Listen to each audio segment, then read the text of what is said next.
In this video, I'll show you how to change the privacy of a video on Facebook using your phone. This allows you to control who can see the videos you have posted on your profile. First, open the Facebook app on your phone and make sure you are logged into your account. Next, tap on your profile picture to open your profile page. Once you are on your profile, scroll down until you find the video you want to manage. Tap on the three dots located in the top corner of that video post. A menu with several options will appear on your screen. From this menu, tap on Edit Privacy.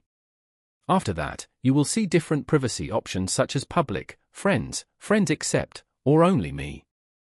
Select the option that matches who you want to allow to see your video. For example, if you choose Friends, only people on your friends list will be able to watch the video. If you select Only Me, the video will be hidden from everyone else and only visible to you. Once you choose your preferred option, the privacy setting will be updated automatically. You can repeat these steps anytime if you want to change the audience again in the future. This is a quick way to control who can view your videos on your profile. If this video helped you, don't forget to like the video and subscribe to the channel for more simple tech tutorials.